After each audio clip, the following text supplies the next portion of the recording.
Hello hello. अरे का जी देवता एकदम भुलाइए गोलू का। अरे तू हो का भइल सोना, काहे ऐसे बोला ताड़ा? तब कैसे बोली, मैंने अपने से तोरा कबो फोन करे के ना बुझाला।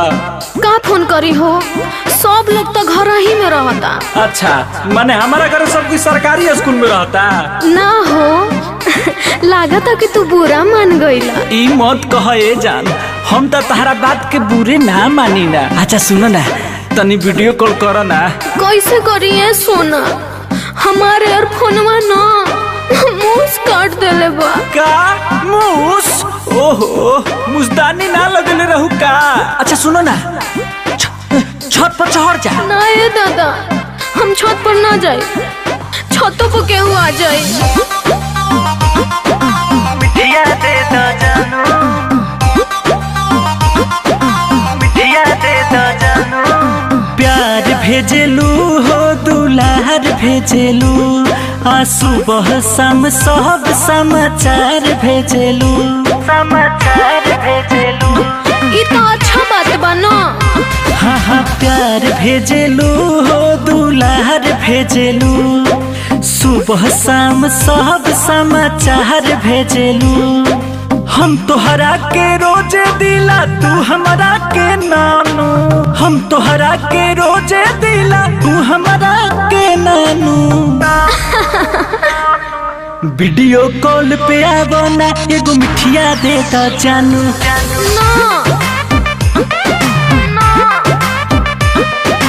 वीडियो कॉल पे आवो ना, एगो मिठिया देता जानू। वीडियो कॉल पे आवो ना, एगो मिठिया देता जानू।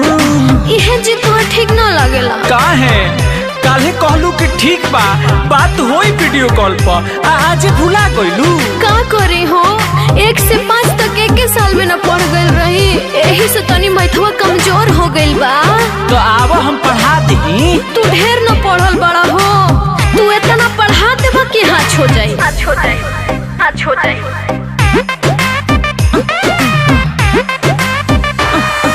अब कबले तड़पैबू हो आसारा धरा के, अब कबले जरैबू हो दिल में आग लगा के।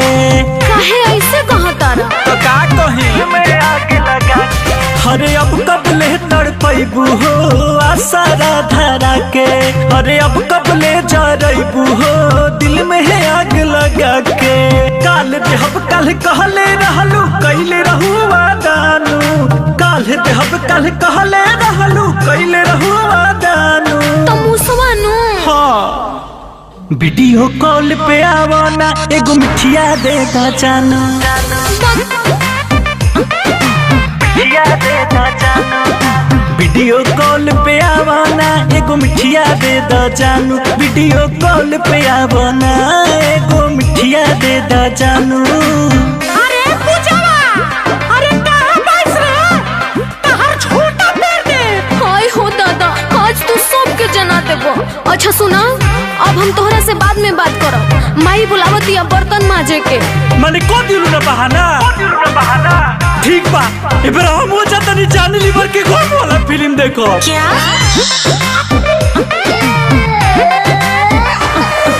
जान जान तू कह के जान पोट ले बुए जान, लागता कि ओसो हमारा होई ना नेवान।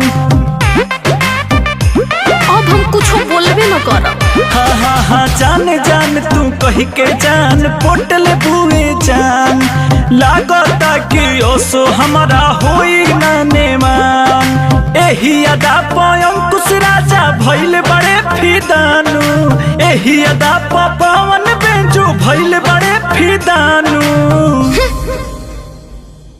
वीडियो कॉल पे आवो ना, एगो मिठिया देता जानू।